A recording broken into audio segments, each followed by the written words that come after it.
Hi, this is Professor Shar Edelin, and this is a review of the Chapter 7 PowerPoint slides that we will be discussing this week, week 4, in our Constitutional Law Principles and Practice class. As you know, we've already just done the midterm, so chapters 1 through 6 gave us a great foundation about the Constitution, where it was derived from, why we have certain words in there and certain phrases in there, the colonist mindset, and most importantly, some of the underpinnings and foundational issues surrounding the Constitution. Now we get into the nitty-gritty of the Constitution. Now we get into how it has actually been applied. It's one thing to talk about what the colonists thought it should do. It's another thing to talk about what the Constitution is actually doing, or how we're actually interpreting the Constitution. As you can imagine, some of the most important cases that we've dealt with regard to the Constitution are civil rights cases.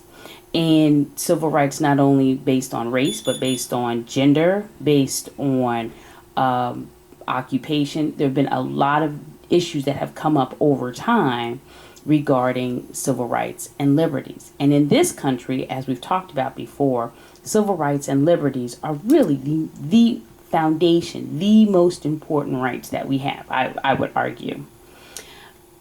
Again, as this slide states, it is unique to the United States that we believe that all citizens have certain fundamental rights and freedoms. We believe that everyone has them.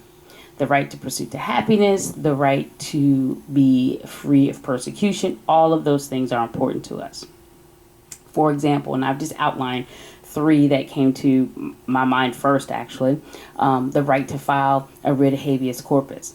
We see that now in a more modern context, usually when a criminal defendant has used all of his or her state remedies and he or she wants the federal court to review it, then they can file a writ of habeas corpus.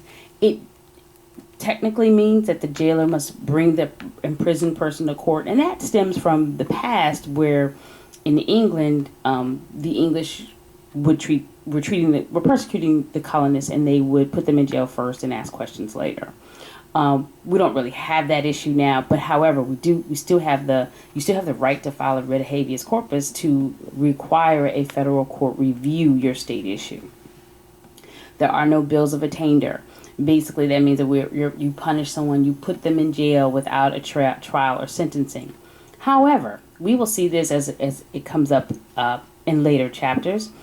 There's an argument that the U.S. Patriot Act has actually revisited or revived the Bill of Attainder. Many of those citizens, they're not citizens, many of those persons in Guantanamo Bay have not had a trial or sentencing. They're beginning to have the trials now, but they sat there in Guantanamo for years without any due process. The issue becomes, do they get due process even though they're not citizens? And that, I think, that has been the linchpin, that has been the reasoning all these times, that all these years, that no one has been forcing the issue. However, in this country, whether or not you're a citizen, if you are in our jails or if you are in our possession in some way, somehow, you are entitled to due process. And that was one of the reasons why the Guantanamo trials began last year and have been going on since then. But remember, many of those people were captured in 2011. They sat a long time with no access to lawyers or our trial courts. There are also no ex post facto laws. As our text outlines, the Daubert v. Florida case is a failed example of someone trying to assert the no ex post facto law. Mr. Daubert committed several murders in the early 70s. In the mid to late 70s, the United States, he committed the murders and was convicted and was sentenced to death. In the mid to late 80s, the death penalty was I don't want to say abolished, because it's actually been revived, but there was a moratorium on the death penalty. Mr. Daubert went back to court to say, well, hey, you know, my conviction was invalid because you are convicting me of a law that was not valid during that time period. The court went back to say, well, Mr. Daubert, nice try, but not true, because the law was enacted while you were the law was in place and valid when you were convicted. Therefore, you had notice of the law. You knew what the law was. You knew what the punishment would be if you killed your children, which is what he did, and you are rightfully convicted to death. An example of a no ex post facto law that would be upheld might be, let's say today I go buy Moroccan cigars, and next week the court says, the United States says, you know what, we don't want to do business with Morocco. They beat us in the Olympics, so we are now abolishing the right. You can no longer buy Moroccan cigars. Well, the United States can't come back to me and say, hey, I know you bought Moroccan cigars last week when the law wasn't in place, but it's in place now, so you go to jail or you have a fine. That would be an example of an ex post facto law. I have to know when I commit my act whether or not it's legal. This slide just outlines the Bill of Rights. I won't go through all of them. You can read them. But this outlines the Bill of Rights. And the whole point is just to remind you that in this country, personal rights and freedoms are paramount. They are paramount. But we'll see how these rights how there are limitations to what the rights are. And how the courts have interpreted and determined what the limitations shall be. The genesis really of our modern day civil rights laws, I should say, come from the Reconstruction Amendments. The Reconstruction Amendments there are three of them. First is the 13th Amendment, which abolished slavery. The second is the 14th Amendment. And the 14th Amendment does a couple of things. First, it gave slaves the right to be citizens because before the 14th Amendment, there was a Dred Scott case that said that the slaves were not citizens. And additionally, the 14th Amendment gives states or requires states to give people all of the rights that they had under the Bill of Rights. Interestingly, and we'll see this as we go on with these slides, the Bill of Rights did not apply to the states at first. So the states, remember the Anti-Federalists made such a big deal about making sure that the federal government did not trample on our rights, and we did that through the Fifth Amendment. However, the states themselves did not have to abide by those rules. So the states could trample upon your rights. And that bears out in Barron versus Baltimore, where a state of Maryland, wanted to take Mr. Barron's land through eminent domain. And he said, you can't do it, Maryland. Only the federal government can do that. And as the state, you can't trample upon, you can't take my land. And Maryland said, yes, I can. It's part of the Constitution. And the court said, you know what? Mr. Barron is right. And the court said, you know what? Mr. Barron is right. Only the federal government has the right to take the land. And actually, let me just, as I'm saying it, it's coming out wrong. So let me just rephrase that again. Barron versus Baltimore essentially stands for the fact that the state of Maryland could take Mr. Barron's land, but the federal government could not. Mr. Barron was trying to make the point that, hey, there's eminent domain requires that you have to follow all these rules. And the court said, you're right, Mr. Barron. The federal government does, but the state of Maryland does not. So sorry if I confused you at first. As I was saying one thing, my mind was doing one thing, and my mouth was doing quite another. So Barron versus Baltimore, which is an 1833 case, stood for the fact that states could do what they wanted to do, but the federal government had certain rules it had to follow. The 14th Amendment eradicated that, and we'll talk about that more. And the 15th Amendment gave the slaves the right to vote. Also part of our civil rights genesis in the United States, we had the 15th Amendment extended the right to vote to slaves, which we just talked about. The 19th Amendment extended the voting right to women. The 24th Amendment prohibited poll taxes. And the 26th Amendment extended right to vote to 18-year-olds. More about the 14th Amendment. First, it was created to protect slaves. And as I said, there are really four basic things that the 14th Amendment does, which is why it's one of the most important amendments that we have. First, it says everybody born in the United States are citizens, because beforehand slaves weren't considered citizens. Secondly, states can't limit the privileges of immunities of citizens. Again, the original purpose was saying you can't stop former slaves from trying to buy a house, trying to get a job, to go to church, all those kinds of things. And remember, and that Congress had to make sure that they put those things in the Constitution because they wanted to make sure that former slaves, were treated as citizens. Third, no state can deprive a person's life, liberty, property without due process. Again, if I'm going to take your property, if I'm going to take your liberty, I'm going to put you in jail. If I'm going to put you to death, I have to at least give you a trial. And again, this was a protection for former slaves. And no state can deny a person equal protection under the law.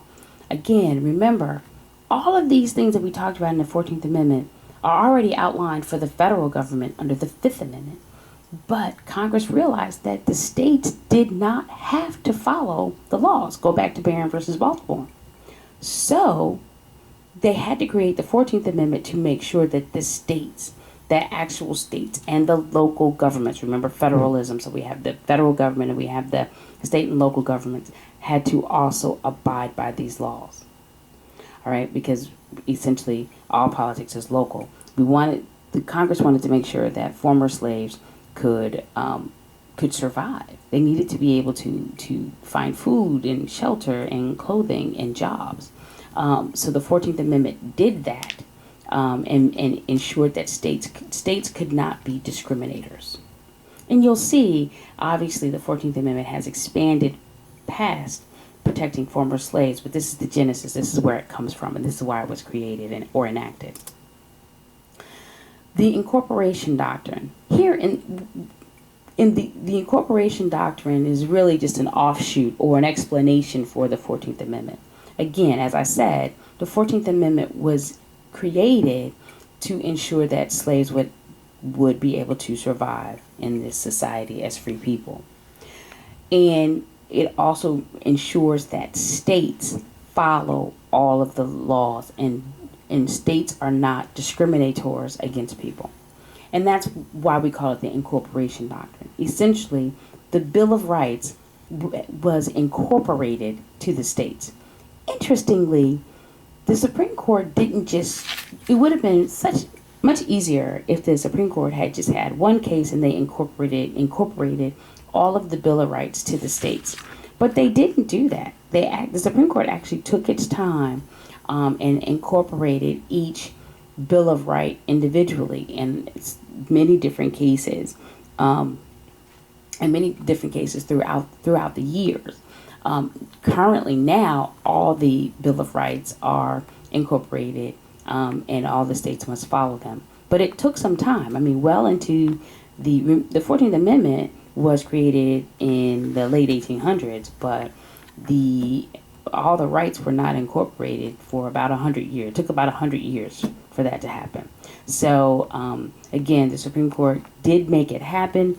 It just didn't happen quickly.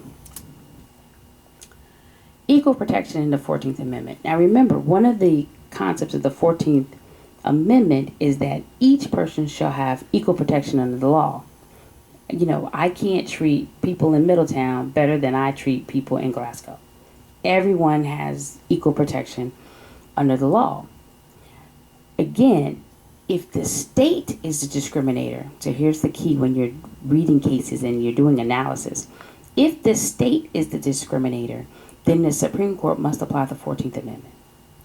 If the federal government is the discriminator, then the Supreme Court must apply the 5th Amendment. So if if there's analysis, if you have a client that comes in and they say the state trooper pulled me over but didn't pull over the other car that was behind me doing the same speed, if it's an equal protection issue, it's going to be the 14th Amendment because it's a state actor. Okay? If the same client comes in and says, hey, an FBI officer pulled me over, but they didn't pull over someone else that was going the same rate of speed, then it would be the Fifth Amendment, because an FBI agent would be a federal actor. So again, this comes into play, particularly when we're talking about discrimination, particularly when we start talking about whether or not a local hotel is discriminating, or whether it is a federal agency like the Social Security Administration. So the remedies often are the same. The process is often the same, but it's very important that you start your case with the right amendment. Because if you go to court and you say the Social Security Administration has discriminated against me and I'm pursuing a claim pursuant to the 14th Amendment, you'll be thrown out of court. It's got to be based upon the Fifth Amendment. Now, based on the Equal Protection Clause, and the laws must be applied equally to every person, that's where we came into the great Brown versus Board of Education case, which really, and I call it a great case because socially it made big changes in our country.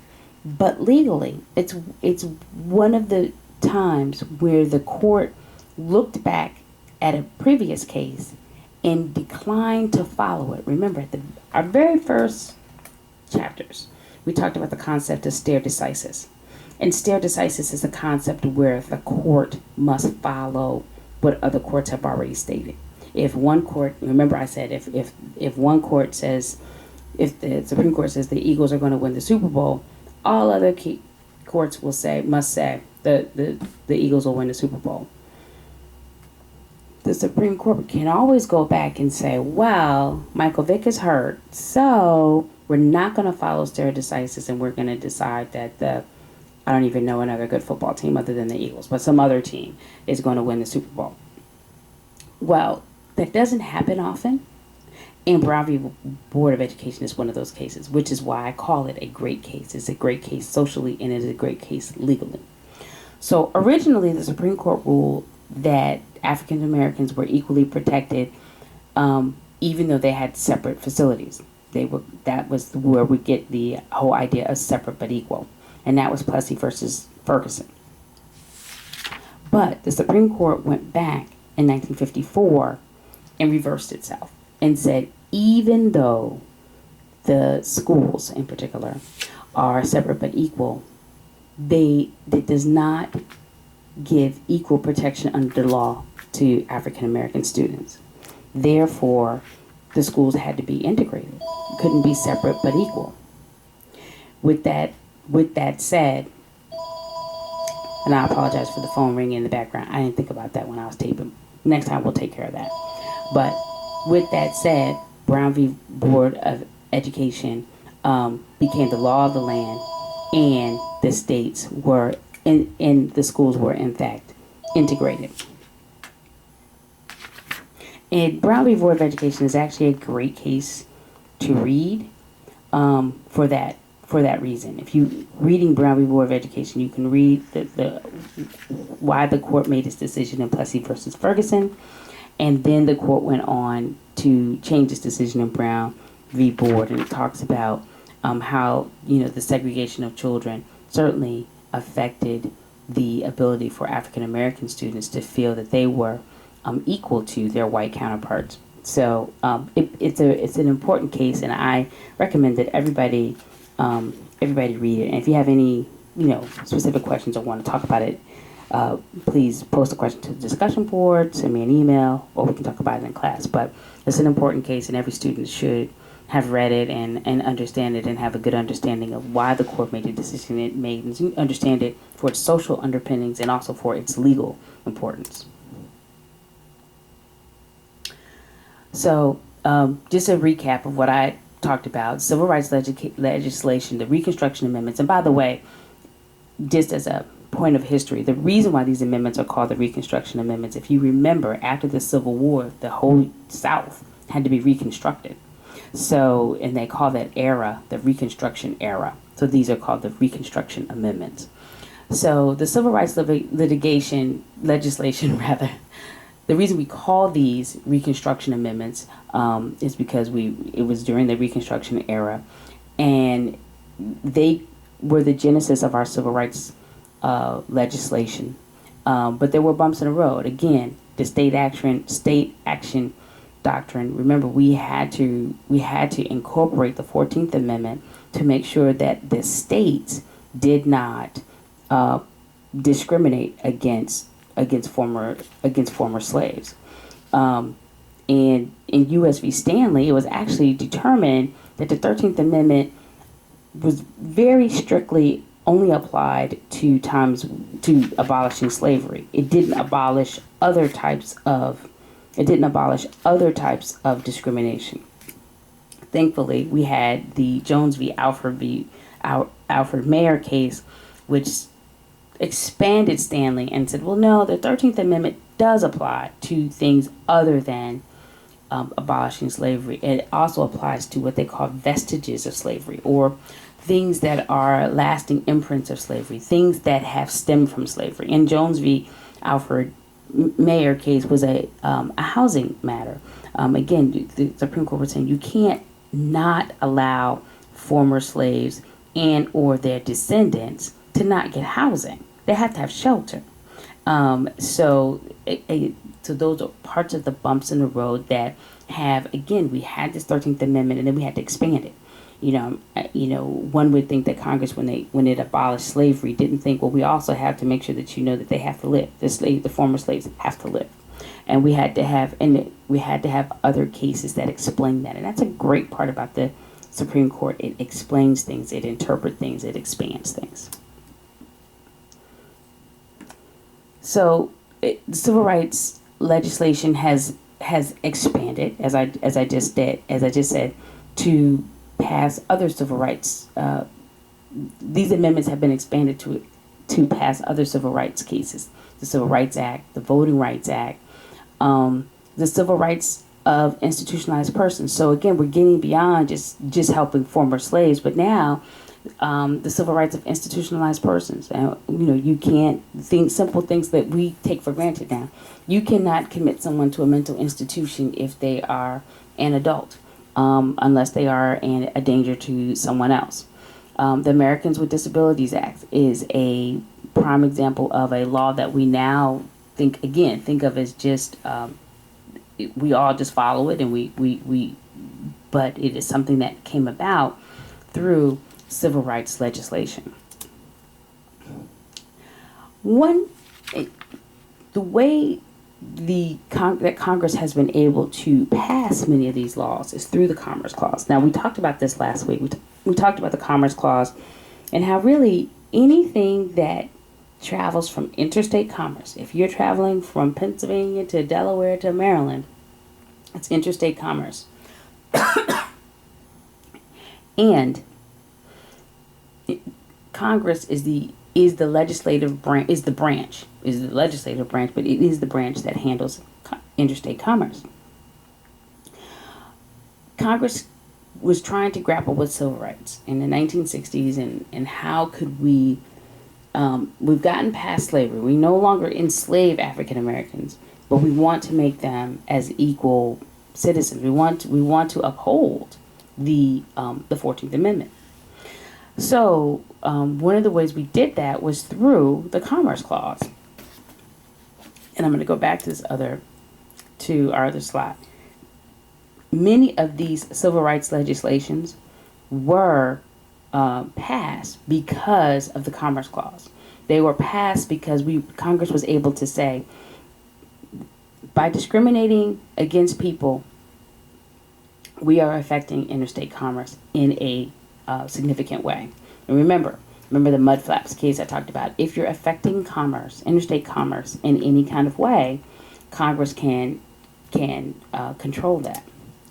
So, for example, how we were able to get African Americans and any minority at this point to be able to use all motels and hotels through the Heart of Atlanta motel case.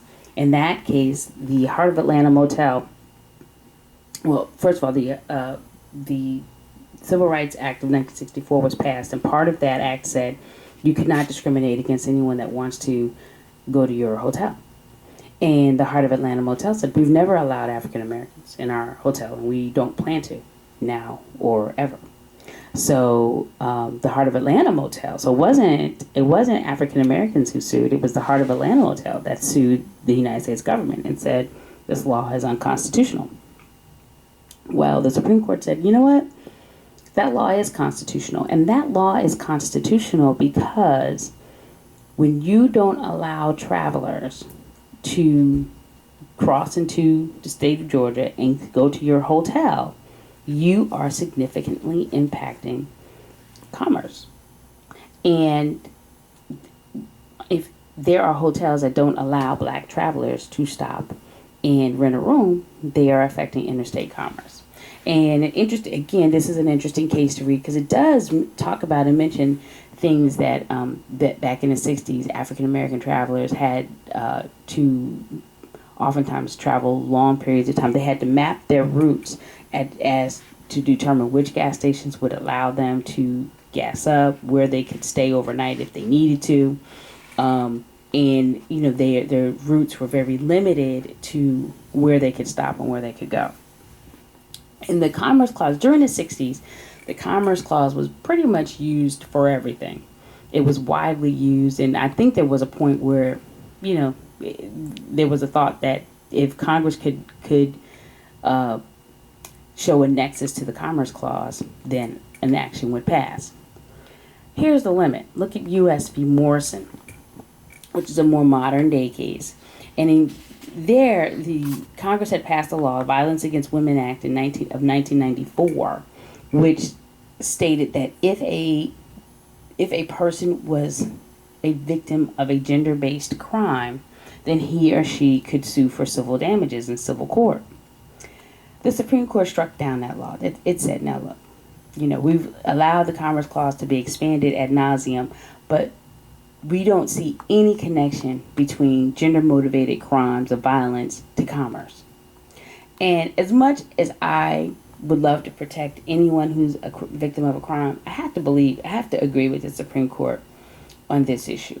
Now, there's a dissent, and the dissenter actually makes a pretty good argument, and you should read that if you're interested in it. The dissenter makes a good argument that that inhibits travel, that inhibits people from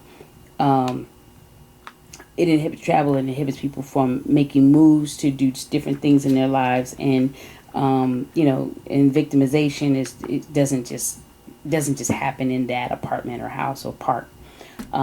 It's a good argument, but it's kind of out there, which is why I think the Supreme Court put a limit on the Commerce Clause. And remember, if you also go back to the Lopez case, which we read a couple chapters ago, which I actually think that case was even better. Remember, in that case, that the argument was that having a handgun on school property was a violation of the Commerce Clause.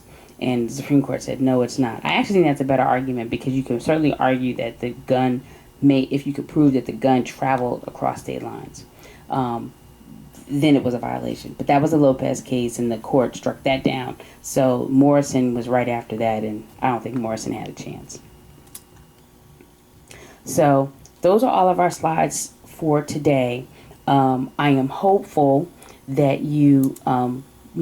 I am hopeful that you were able to follow the slides, follow what I had to say.